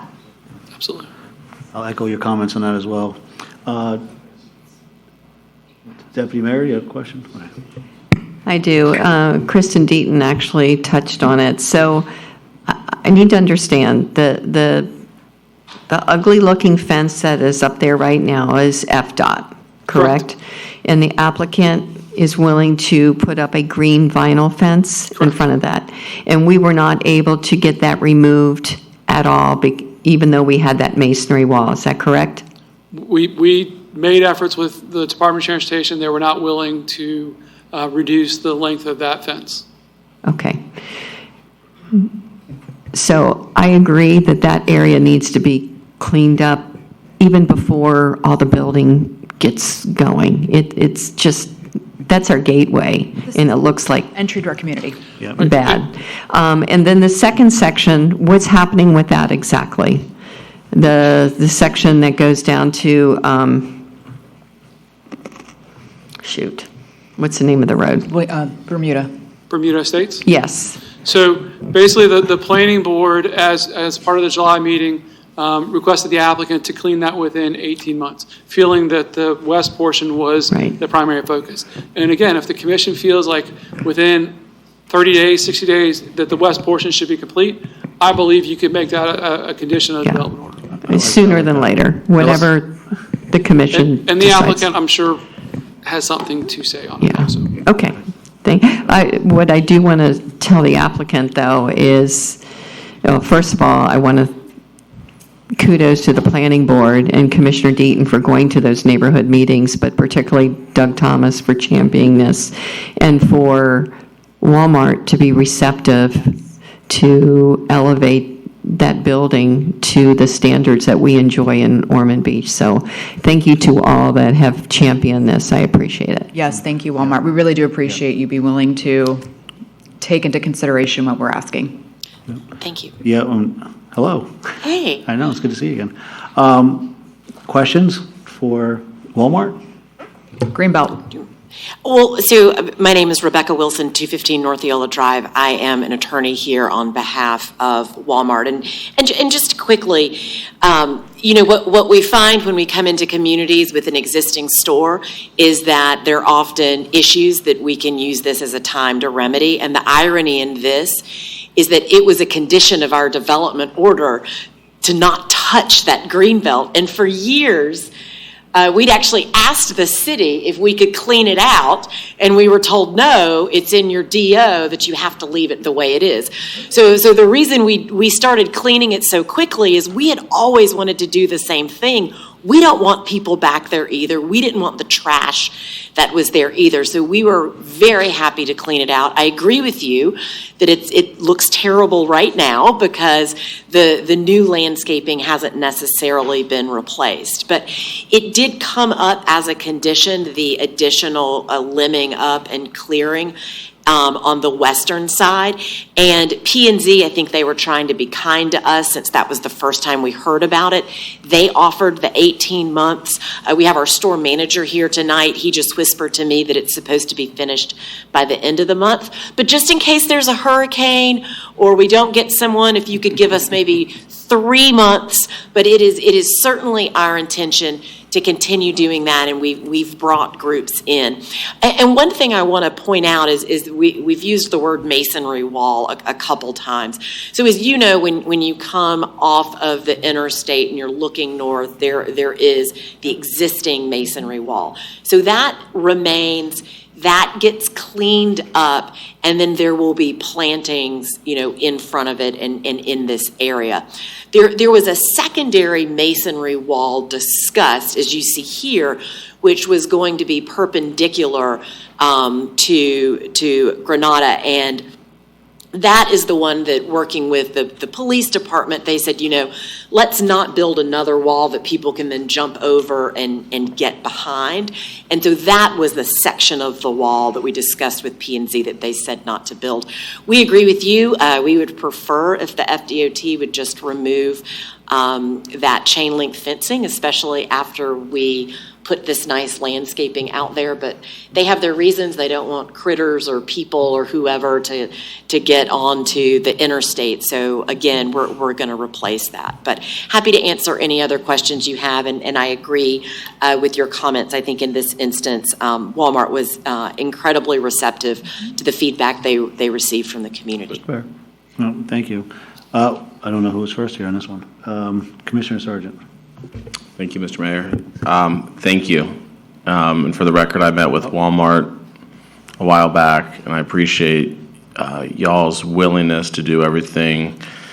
I got to say that Doug Thomas really championed. I know Commissioner Deaton was a part of those meetings too, but really, I think Doug Thomas led the charge on what he, I don't want to say demanded, but really requested. Y'all were very great to work with. So just thank you to Walmart, and looking forward to this progress. Thank you. Commissioner Briley. Thank you, Mr. Mayor. The FDOT, the chain link fence, installed by FDOT, was installed by Walmart? I'm sorry? The chain link fence that's currently there that DOT wants. That is an existing DOT fence on DOT property. Then I'd tell DOT if they want it, they need to replace it and keep it up. Well, I hate putting that on y'all, but. No, yeah, they would just leave it there looking like trash, and so we would prefer it. Thank you all for doing that. Not look like trash. Thank you all for doing that. But my only complaint was, and earlier is, there's been issues there in the past with RV camping overnight, and if y'all would just please stay on top of that, because there for a while it was going on for a long time. We hear you loud and clear, and we believe that to be the case now, that condition exists, so we have no objection to adding that condition. And I do agree 100%. I was here when y'all were approved back in, the early 90s, and that greenbelt buffer was there. I mean, they were required not to touch it, so can't fault you for that. Thank you. I think some of the concern, though, is the 18 months, though. Is that what I'm gathering here from the commission? Yes, I would just like a condition for it to be 3 months sounds perfectly reasonable. Thank you. So I have one more question. It's not for you. This is for staff. So we approved these new landscape ordinances. Would they be in effect for this building even because it's a re-landscape? Like the native plants and all that good stuff? You better show on that one. Oh. So this application was in process prior to that ordinance being adopted. I believe there are native plants that are part of it. I don't know the percentage. Okay, so I'm going to request that they adhere to our new ordinances of percentage of native plants and trees. It's really not that restrictive. I know you guys are looking at each other like, what the heck is she talking about? But it's really just for sustainability and resiliency, especially at 95. I don't know, it's not something that we can demand, but it would be something that I would like to request. Well, I think they've left a number of the existing tree, which a percentage probably is already native. So my guess is they've already met at least a percentage of it. Can we just look at it and look at the underbrush that they're going to be putting in? If acceptable, why don't we report on that at the second reading, and I can have the landscape architect give me an analysis. Okay, thank you. Any other questions for Stephen? Applicant? No? I don't have any cards for audience remarks either. Okay, Commissioner Deaton. Which one of you is the new manager? Hi, nice to meet you. Mr. Mayor, I move approval. Second. No other further discussion? Mr. Mayor, Go ahead. Did you want any amendments for the timing on the west, specifically on the west buffer and then the east buffer? Yeah, so whatever timeframes you're looking for. Mr. Mayor, I'll suggest that I'll amend my motion for approval with a time frame of 3 months. Second. For improvements on the greenbelt buffer. Second. Do they need longer on the second one? Shouldn't. All of it 3 months? Mm-hmm. That's what my motion would be. Okay. We'll have the applicant come up again. So on the west, we have someone who's coming to cut that. Now, my understanding is our latest direction from staff was to continue to coordinate with you all on, plantings on the east. Are you asking us to have it fully planted in 3 months? Well, so there's two. Let's do the west one first. So on the west buffer, I think they're looking for a complete being done within 3 months. So basically, landscape, irrigation, cleaning the wall within 3 months. West. Well, on the west side, where you're already working, from Williamson to I-95. Okay. And so do we have an approved landscape plan for that? It is under review. So it's actively under review now. So I would need 3 months from the permit. time that's approved. Okay. 3 months from the time that's approved, because our landscape plan is. Yes, I'm approved yet. And then the second part would be from Williamson to Bermuda State to drive. Now all they're doing is limbing up. They're not replanting. They're just taking up. Fine. Yep. So what time frame would the city commission desire for that? I would say, if they're just, I would say the same. 3 months? 6 months? I would do a little bit longer. I would do really 6 want to months. Focus on the west. Let's go 6 months To the east. to the east. Okay, everyone okay with this? Is that good? 3 months on the west, 6 months on the east. I really want focus on the west. Okay. Do you want to amend your motion then, Commissioner Briley? And I'll amend it to 6 months from the east buffer. Second. Any other further discussion? If you have any questions about native plants, I'll see you tomorrow at Walmart. We've got a whole section of them. Before I call the vote, I just want to say thank you for everything you guys did. I appreciate the meeting as well that we did to talk about this thing, and thank you to everyone else sitting in the audience that came out as well. City Clerk, please call the vote. Commissioner Briley? Yes. Commissioner Tolland? Yes. Commissioner Sargent? Yes. Commissioner Deaton? Yes. Mayor Leslie? Yes. I will now close the public hearings.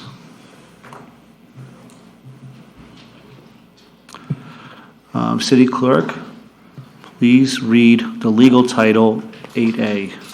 Ordinance number 2025-28, an ordinance amending the title of Chapter 11, Health, Sanitation, and Environmental Protection, repealing Article 2, Environmental Protection of Chapter 11, Health, Sanitation, and Environmental Protection of the Code of Ordinances and setting forth an effective date. This is the first reading of ordinance number 2025-28, read by title only. Move approval. Second. Do we need the city manager to speak on this item? Seeing none, I have no audience remarks cards and no other Deputy Mayor?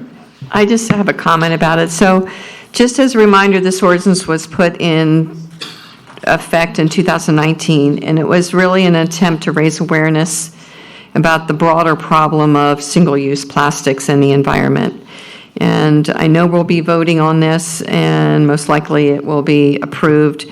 But as this ban is repealed, I would like to request that staff continue to raise awareness, and maybe this is for you, Jen, to continue to raise awareness and educate the public on possible more eco-friendly alternatives, not just to plastic, but just as a broader picture, if this commission feels like that would be important. Commissioner Sargent? I agree, Deputy Mayor, and I do think that we need more awareness of the use of single-use plastics and the importance of it.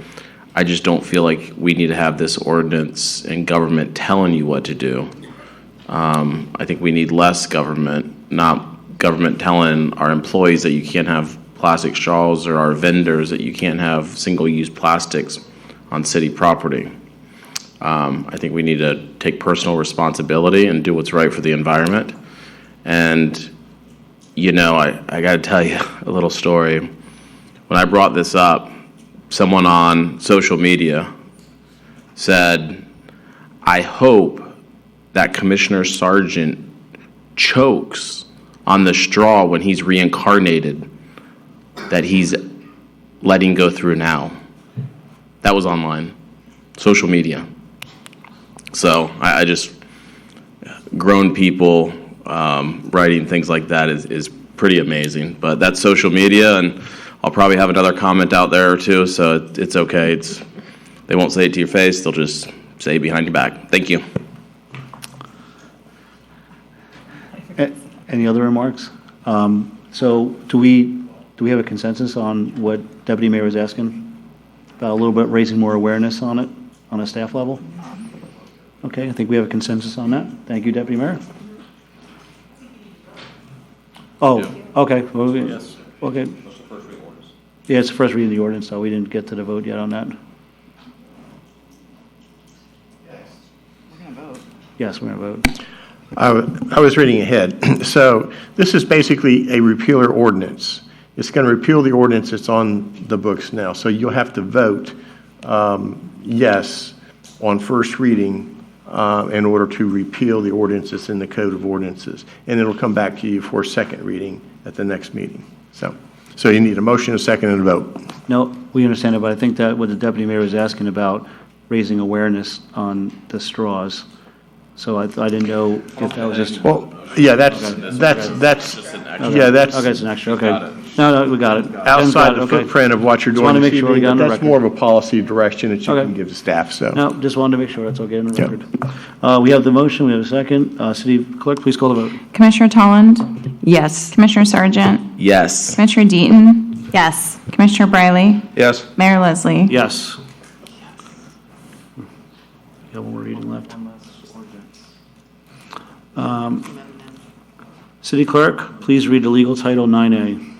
Ordinance number 2025-28, an ordinance amending Chapter 20, Traffic of the City of Ormond Beach Code of Ordinances by adding a new section to be numbered and entitled Section 20-21, City Paid Parking Lots, repealing all inconsistent ordinances or parts thereof, providing for severability and setting forth an effective date.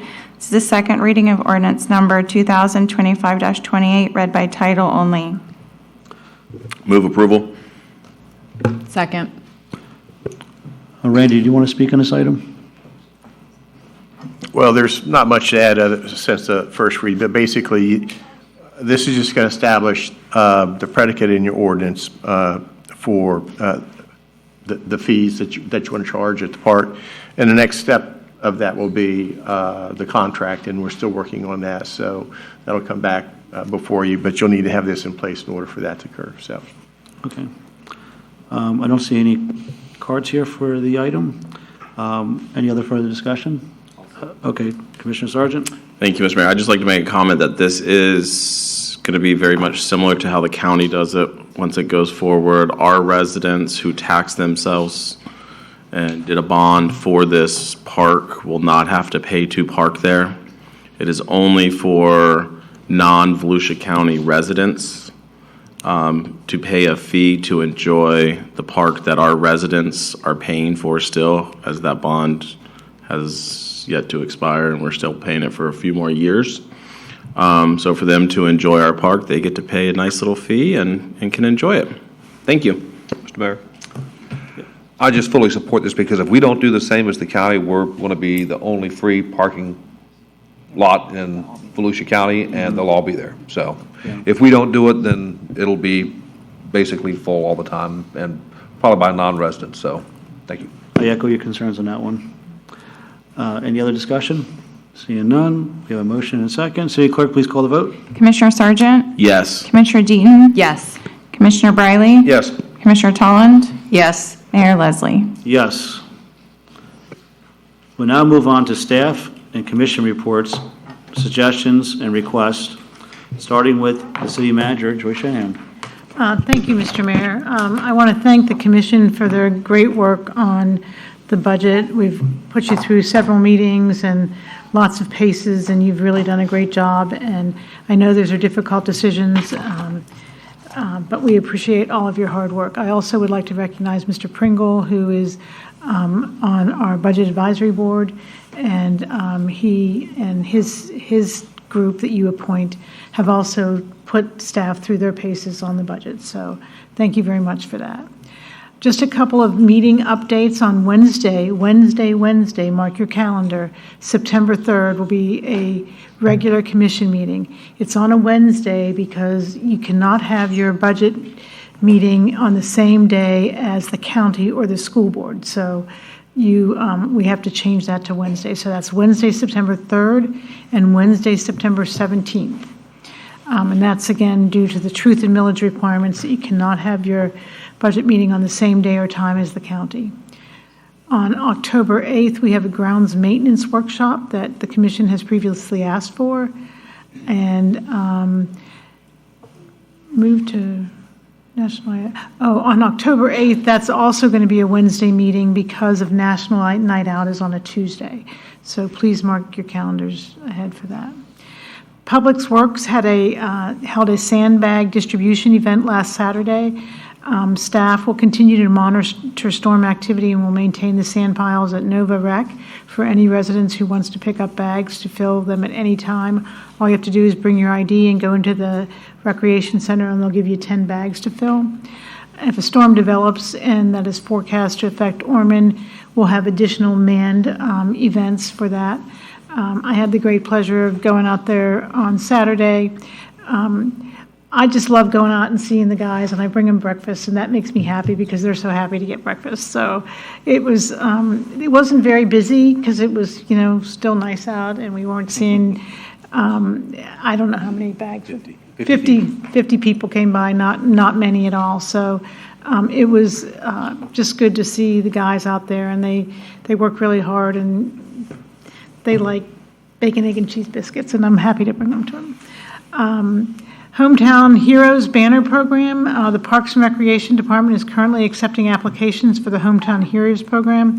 If you're not familiar with that program, it's anybody that's served in the military, and we recognize you and we hang a picture of you on a banner.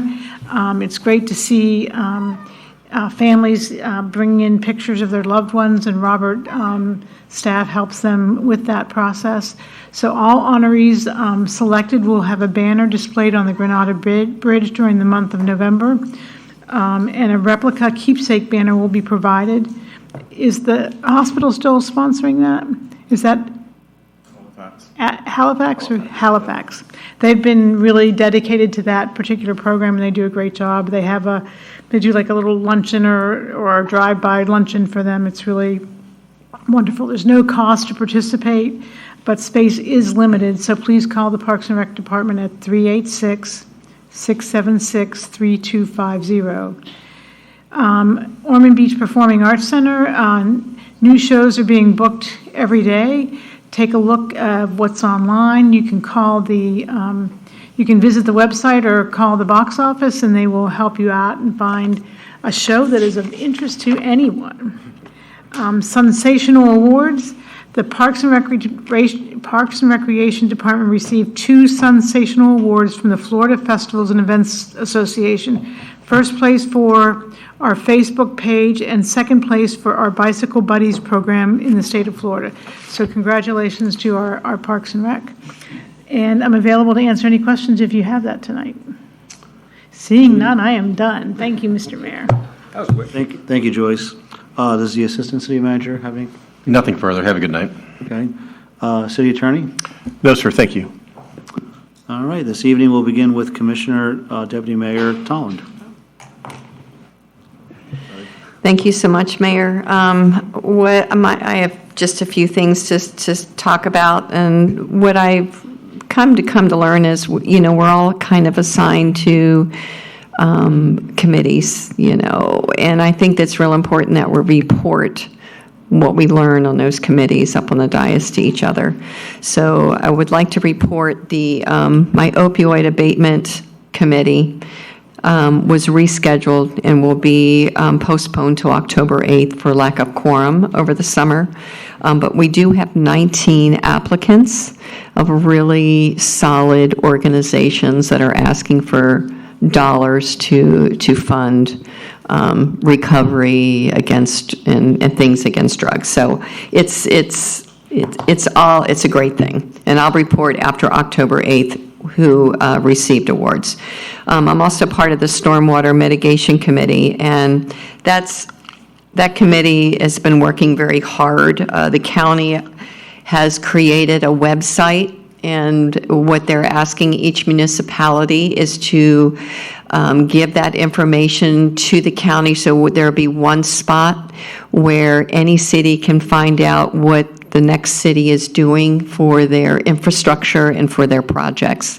And I know that I really appreciate our city manager and our assistant city manager going to these meetings and being up to date with what our city needs to do. They talked about updating, we talked about the Transform 386, which are projects that you can apply for, and I think our city's got 3 in the queue, and that's because of the good work of staff. So thank you so much for doing that. They did mention at the meeting that now homeowners' application is now up and running, so if there are individual homeowners that qualify for funding for flooding and stormwater, but I will say the money is very limited, right? And probably a real far reach.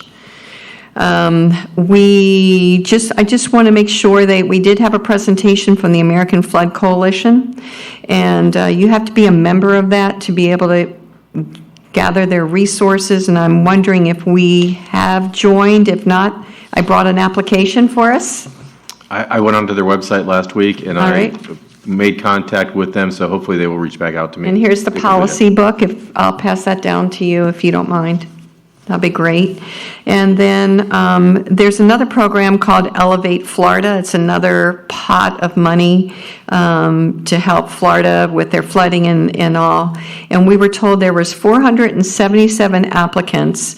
Port Orange was approved for 10 projects, Daytona Beach 2, New Smyrna Beach 3, and Ormond Beach 3. So again, kudos to staff for being proactive and grabbing that money.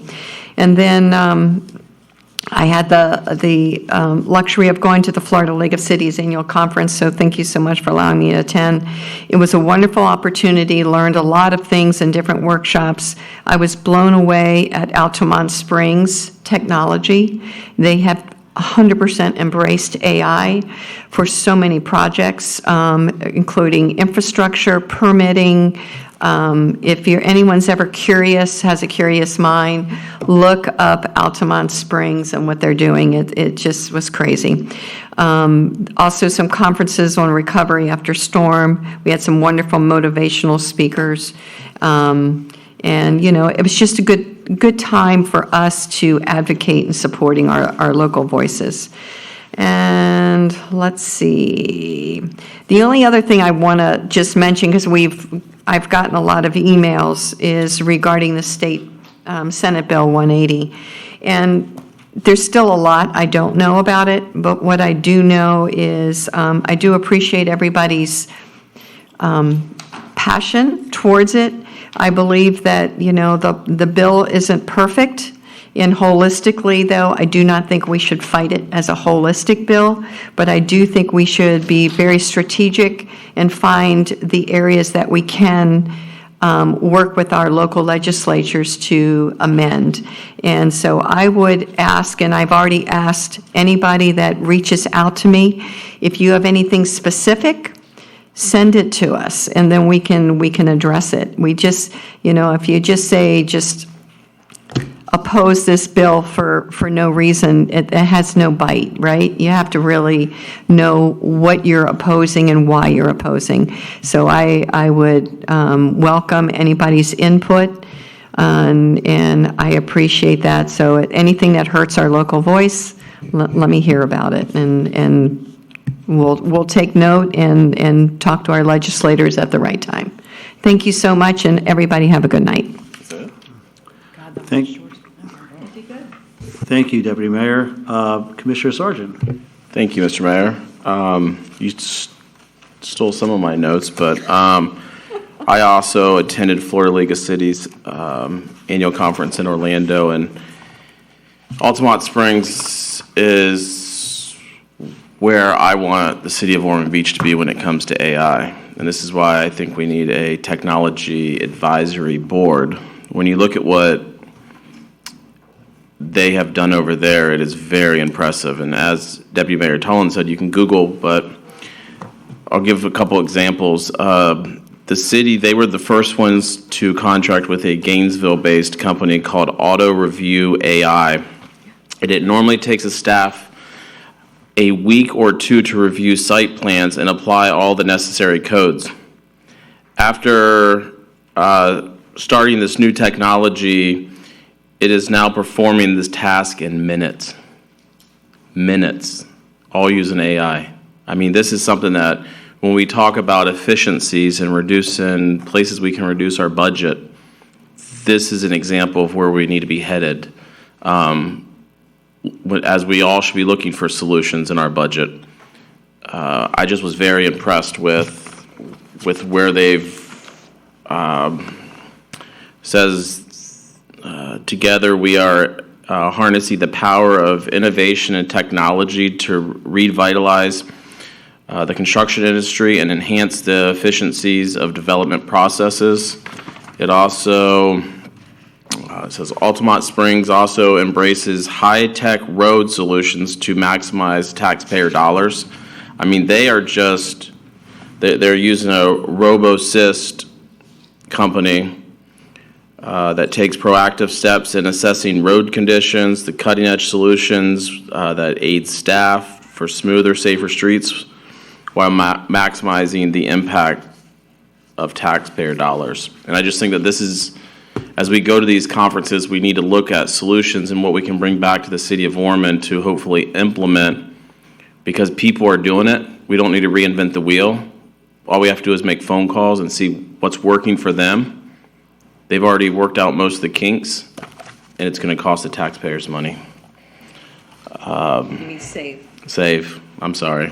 Thank you. It's been a long day. I also, another one of the seminars was on Doge, and we hear it all the time about Doge coming into our community, and it's interesting to me because we talk about home rule, but then we have people that say home rule want Doge to come in and tell us how we're running our community. So it's kind of back and forth, but Doge actually put out a 13-page document that was provided at the seminar. And I'll just read a little bit from it because I think it's pretty important. And it says how to Doge yourself. So it's a 13-page document on how we can implement it with the city of Ormond, which I think Kelly and staff does an amazing job, but maybe we could provide this document to our budget advisory board, and maybe they can go through it and see how we can be even better. As we know, we can always improve. No matter how good we are, there's always room for improvement. So I'll just read a little bit of this. Sorry to bore you, but I think it's pretty important. It says, one of the most frequent requests that DOJ is receiving is for assistance, i.e., can you come perform a DOJ audit on our jurisdiction? Or does this project or activity meet DOJ principles? The challenge they are facing is the demand for DOJ teams services far outstrips what they can hope to provide without creating new statewide department agency, which obviously is kind of counterproductive to DOJ. You don't want to create another agency, right? So it gives a 5-step program, and I'll give this to, I'll email it to the city manager, and she can email it out and provide it to staff. But it says, build your team, set your goals, start with simple, dig in deeper, and build for the future. And like I said, I think our staff does an amazing job here. I don't think that there's any question that we're top-notch in this state. But I think maybe by implementing these practices with our budget advisory board and letting them look at it, that way if DOJ does come, we're ahead of the game. So I will email this out. I don't think there's anything else to add on that. So a lot of good information at the conference. On SB 180, I also sat in a class with Rebecca O'Hare, who's the attorney for the Florida League of Cities, and she prepared a 3-page document on what they're opposing. The League of Cities is not participating in a lawsuit because they don't have standing within it, and they don't think it's the right way to go about this issue. They think, you really need to work with your elected officials in Tallahassee. And with that being said, I spent a good part of my afternoon at Senator Leake's office today talking to Lynette and explaining to her what the concerns are. And as I think that's the proper way of going about this, I've also talked to Representative Partington, and I've also explaining to him the concerns that we have within the bill, and I'm very confident that it'll get ratified. The budget, staff, Joyce, Kelly, they're all probably home. They're sick of looking at numbers. Thank you. Thank you for the hard work. It has not been easy to go through this process, as none of us want to raise taxes. We all want to keep taxes low and services high. And, I just really thank staff for all the hard work. And when I look at, city commission duties, responsibilities of the city commission include, and the number one thing is adopting an annual budget. That's the number one priority of this commission. And I don't take it lightly. The book, I don't have it in front of me, was delivered to my house in July. Here. Thank you. Over the summer, where I was still working a job, taking care of my kids, and I went through it line item by line item. I went online and pulled the checkbook and went through it and tried to find as many ways to cut as possible. I don't see many ways unless we cut our police, fire, vehicles. I just don't see any ways. And if anyone out there knows of something, I welcome all ideas. Because what I look for or I review, maybe I miss something. We're human, and that's okay. So if you have an idea, I welcome it. Let's not wait until September 3rd and say, oh, well, you should have done this. Now's the time. We all had ample time to review it and go line item by line item, as I did. I went through previous budgets to see where we had increases, where can we cut. And I got to tell you, we have a great staff who wins awards, financial awards, and does a great, great job. And I can't say that enough to staff, so thank you. Ormond Main Street is one of the boards that I sit on, and just a little update. Yesterday we had our board meeting, and I agree with you. We should be providing these updates on our board meeting so the public knows what we're doing at all these things.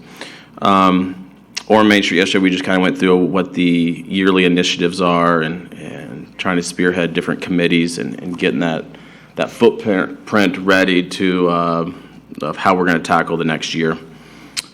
And the flood stormwater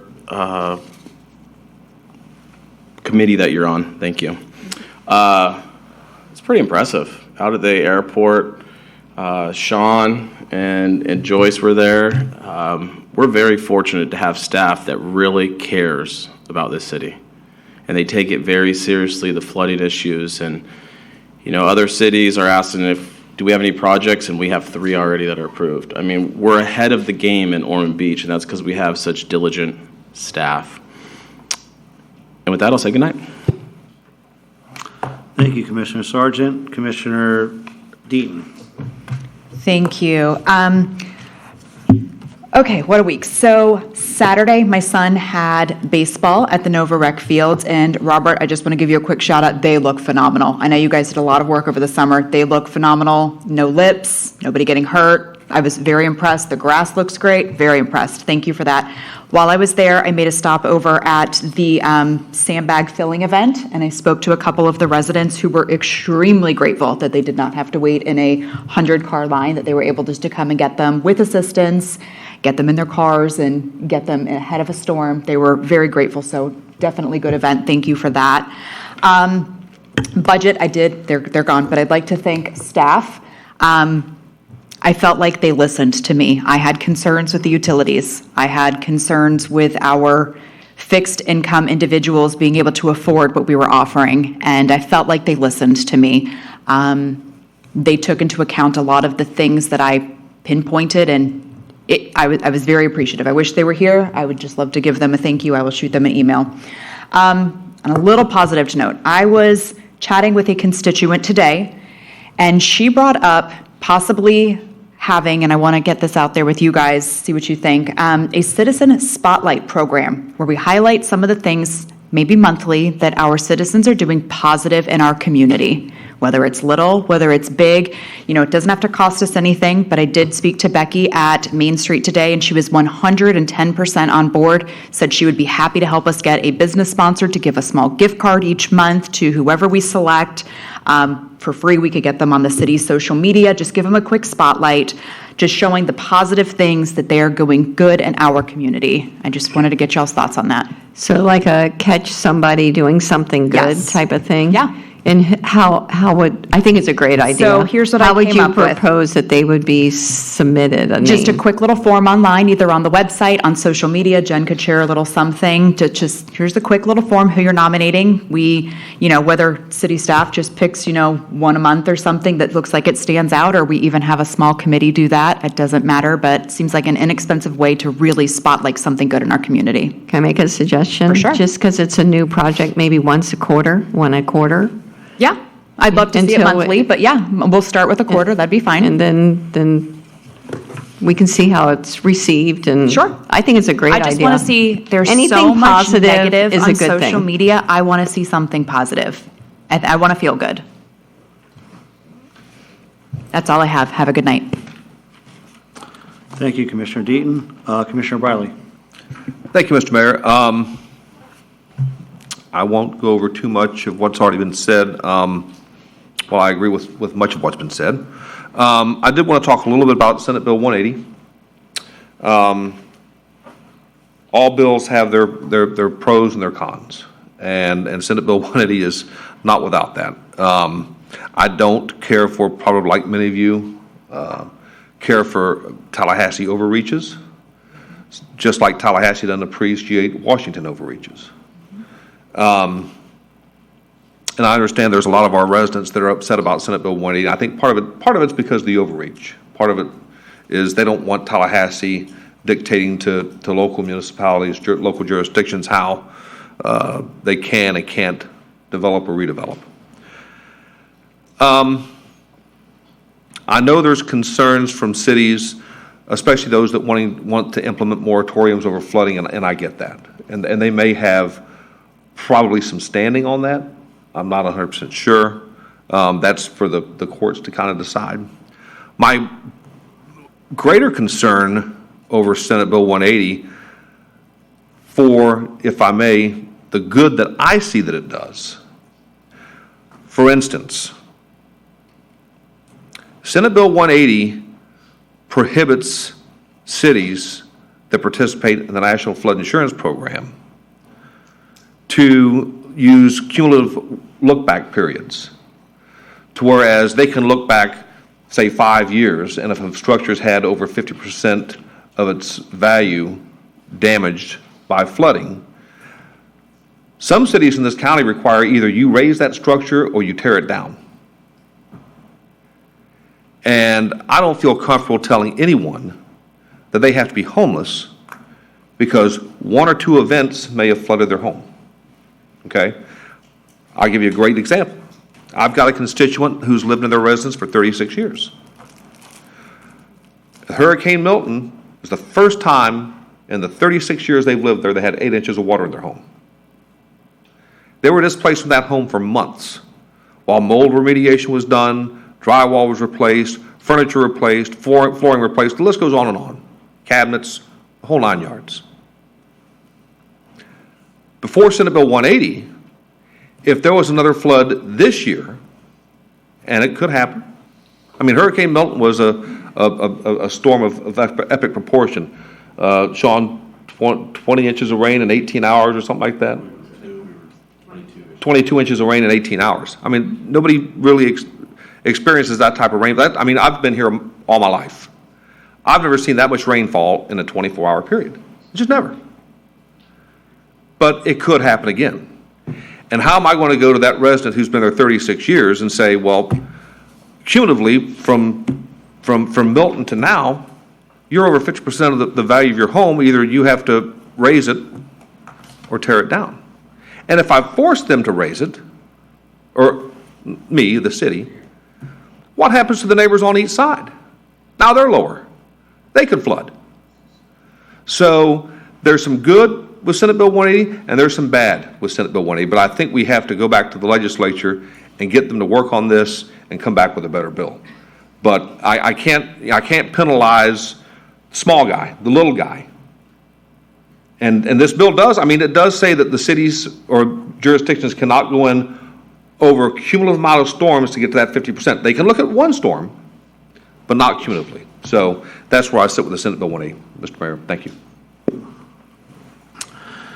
Thank you, Commissioner Briley. I will end by adding to this SB 180 and the concerns that we've had and expressed some of the things that we're hearing from the public.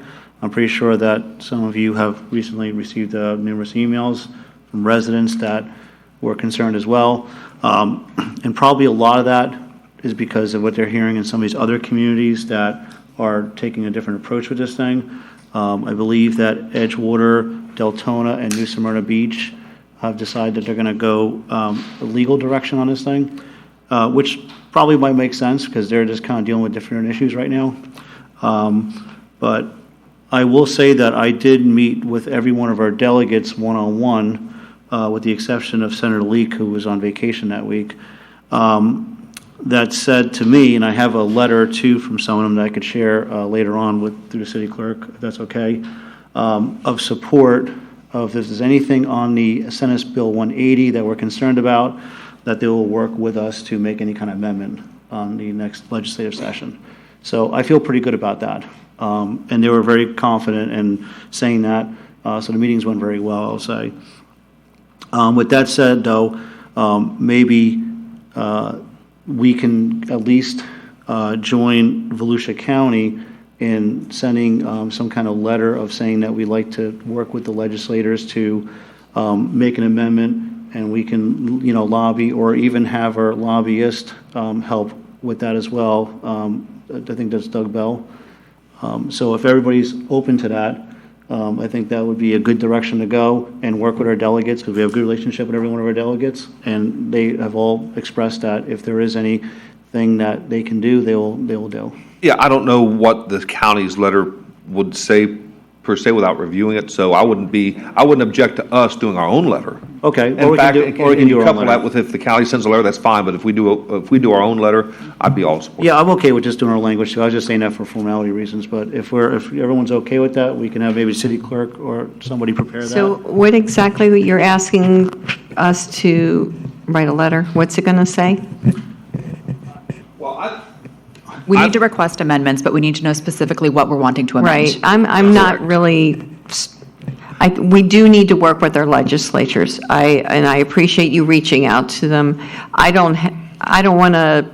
I don't think we need to go into specifics, Commissioner Tallon. I think what we just want to say, what I would want to say is, we understand there's some potential benefits to this bill. We also see there's some negatives to this bill, and we'd like the opportunity to work with you all to amend the legislation next session.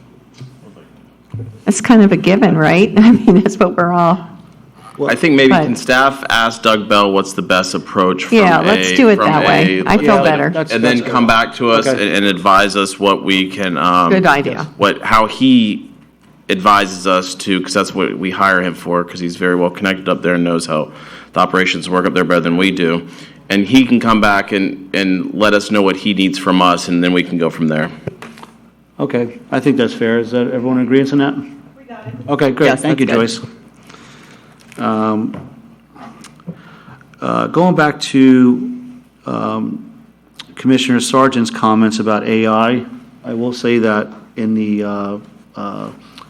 convention that we were at, the conference, there was a lot of things that I saw that was beneficial to AI, and some of those benefits actually even included better services and less of a cost.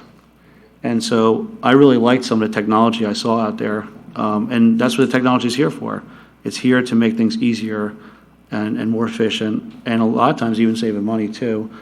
So I would be in favor of formulating some type of AI board and getting some residents here that really might know this stuff better than we do, and advise the commission on some things that we can implement that will be beneficial to the city and hopefully save us even money too. So as far as that goes, I do serve on the First Step Shelter Board, and just some updates on that as well. I believe Jen put it on the city website or the social media about the 1,000 New Beginnings. That's going to be on next month between 1 and 4, and I didn't write the date down, so I'll give you the date on that. It's on a Sunday, September 21st. So that's open to the public. That will be at the First Step Shelter, and you can just kind of walk in, walk out of your own free will. Also, at the last board meeting, the attorney had some concerns about us meeting at the shelter for the board meetings, because there might be some conflicts about allowing, having somebody from the public come and they have to give their ID and stuff like that. So they're going to move the location somewhere else, and that's going to be to be determined. I'm not sure exactly where that location will be, but I will update everyone to let you know when that location will be as we move forward. With that, I'm going to adjourn the meeting, and thank you everyone for coming out.